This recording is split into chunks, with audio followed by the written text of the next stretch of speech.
Good afternoon. This lecture is going to look at part 3 of chapter 18, and we're going to continue talking about ballet and musical nationalism in the Romantic period. Ballet. So, of course, first off, what is ballet? Ballet is telling a story or narrative through dance. It's dramatic dance in which characters tell a story through dance steps or pantomime.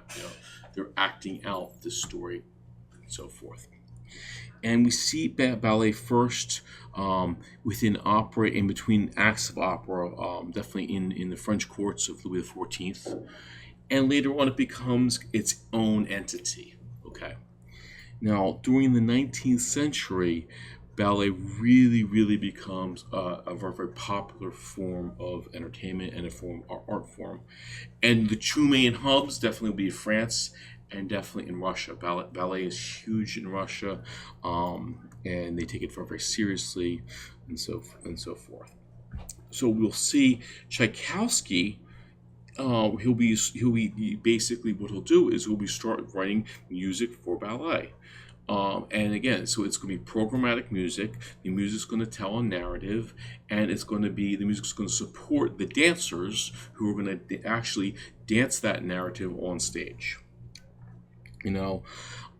Lots of Tchaikovsky's music for these ballets, especially for the Nutcracker, which we're going to look at, it comes out in short, small 2-3 minute pieces, and it's a series of pieces. They short segment style. Okay, so maybe one piece will be in one mood, one piece will be in another mood, and so forth.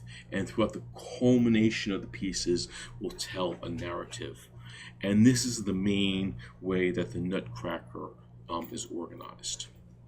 Now we're going to look at the Nutcracker, and the Nutcracker is a ballet by Tchaikovsky, written in 1892. And a lot of the Nutcracker is going to be a series of small dances all put together to tell the story. Now, the story is it's a fairy tale based on E.T.A. Hoffmann. Okay, it takes place on Christmas Eve, and I'll tell you this: most times all this music today is probably the most popular Christmas music that you're going to hear. You guys are going to probably really recognize the Dance of the Reeds. So the piece itself is in this ABA form, okay, and the flutes in this piece are supposed to represent the shepherds from China. Okay, they're supposed to invoke these panpipes. The shepherds are out there and so forth, watching their herds and playing this music. A term that we're going to want to be aware of is this term called exoticism. And exoticism is when composers in the Romantic period, they're looking at distant lands, and they're taking the music or cultural aspects and putting them in their music for a romantic flair. Okay, Tchaikovsky's doing this in the Nutcracker Suite, and we'll see this with a lot of other composers as well. So the A theme, we're going to hear the flutes play. We're going to have a playful melody. The strings are going to be in the background in this pizzicato. Let's listen.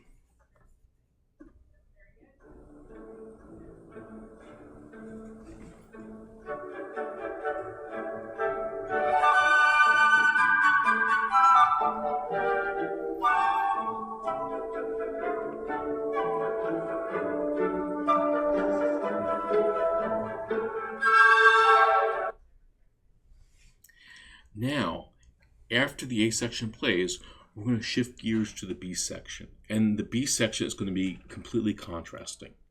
So we go from a major mode or major key, and we're going to shift to a minor key. Okay, it's going to be a little bit louder. And the main instruments playing the melody are going to shift from woodwinds, from the flutes, to the brass. So let's go listen to the B section.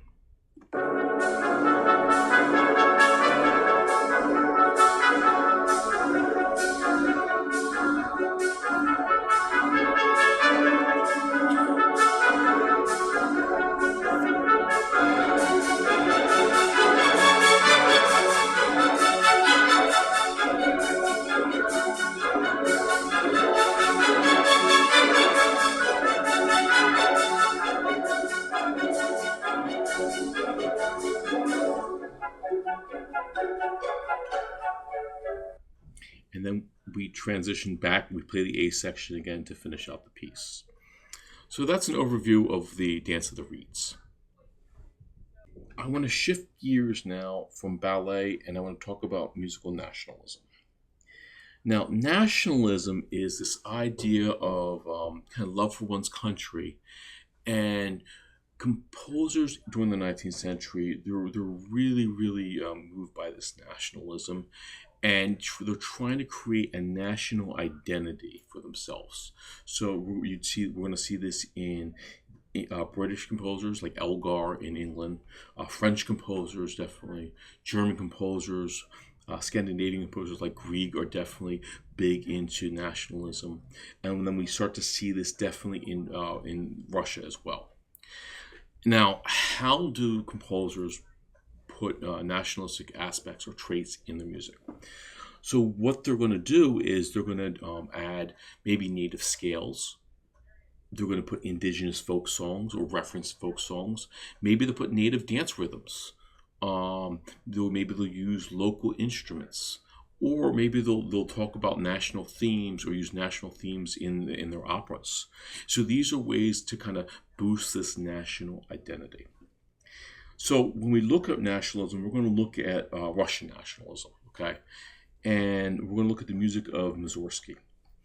And Mussorgsky was one of a few composers who were really interested in creating this Russian nationalism. In fact, there were five of them called the Mighty Five or the Mighty Handful. Okay, they were also called the Russian Five. And these are five composers that lived on the same era. They were contemporaries of each other.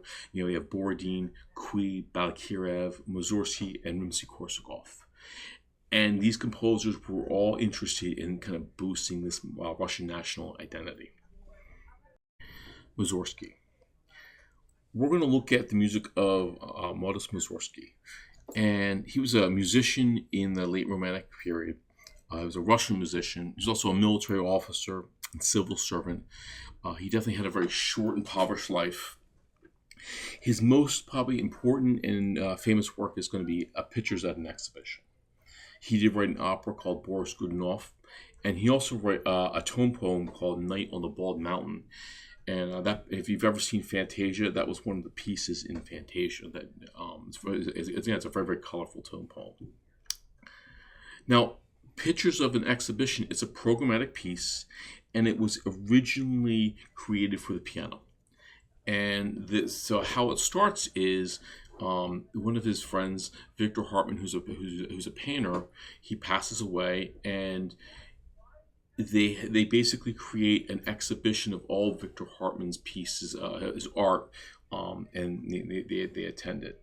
And Mussorgsky goes and he sees these pictures, and he's definitely moved by it. And he comes home and he says he wants to do something because his friend passed away. So he creates this piece of music, and each of the pictures are going to be inspire a piece of music. So each movement is going to be referencing some of these pictures and what the pictures are trying to say musically. Okay. In addition, he puts in these promenades in this piece, like of music to kind of mimic the audience or the people at this exhibition going from painting to painting to painting. And it's a great piece. It's a really colorful piano piece. But later on, we're going to see Maurice Ravel. He's going to take this piano piece and he's going to orchestrate it, and he's going to basically, kind of take the score and explode it right for full orchestra, and he's going to make it really more dynamic and colorful. Both versions are really wonderful, but the orchestrated version is something to really enjoy and listen to. Now we're going to listen to two pieces from the Pictures of an Exhibition. And the first piece we're going to look at is the promenade theme. And this is a recurring theme that happens throughout the piece. And the theme is supposed to be mimicking the fact if the audience is strolling from picture to picture to picture throughout this exhibition. Now, Mussorgsky adds some Russian folk elements in this. One of them, first off, is the use of a pentatonic scale. It's a 5-note scale, and the pentatonic scale is a very, very popular scale in a lot of folk music. The second is irregular meter. It's going to shift meters from 5/4 to 6/4, and so the accents are going to be kind of jolty. We're not going to know exactly where they're at. And these irregular accents definitely happen a lot in the Russian language as well. Let's listen to this example. We're going to have a kind of a call and response in this example. We'll hear the trumpet solo first, and then it will be answered by the full brass section. Let's listen.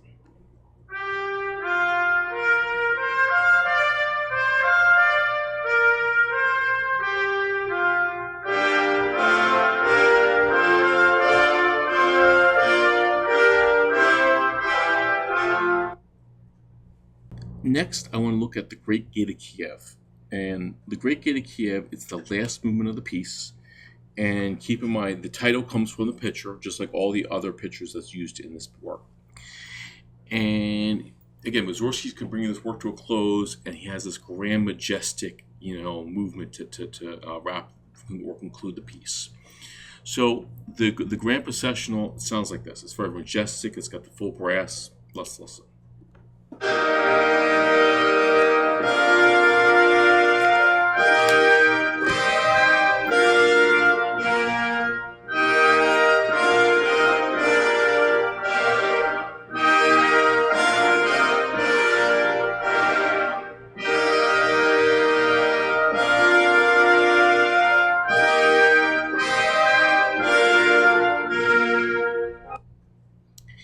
Next, as a contrasting section, we have this harmonized chant from the Russian Orthodox Church.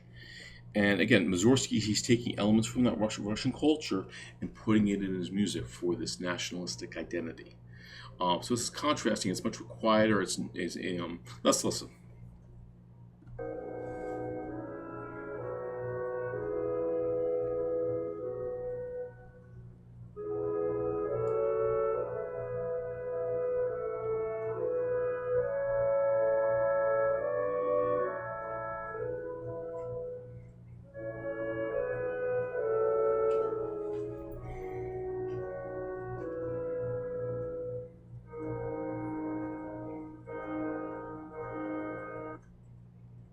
And then finally, we had the promenade theme, with some exotic sounds followed by the promenade theme. Let's listen.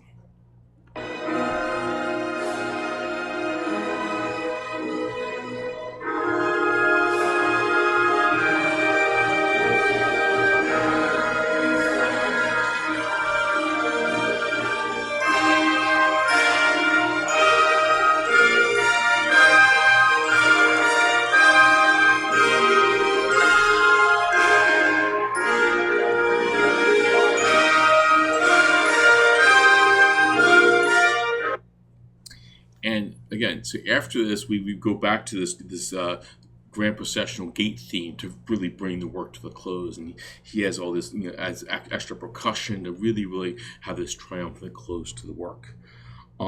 It's a really wonderful piece. It's a great piano piece, but when you listen to the piano piece and then go back and listen to the orchestrated version, you're going to see it's so much more dynamic and there's more color to the work. So that's Mussorgsky's Pictures at an Exhibition. So this concludes Chapter 18, Part 3. Thank you very much, and I look forward to seeing you for Chapter 19.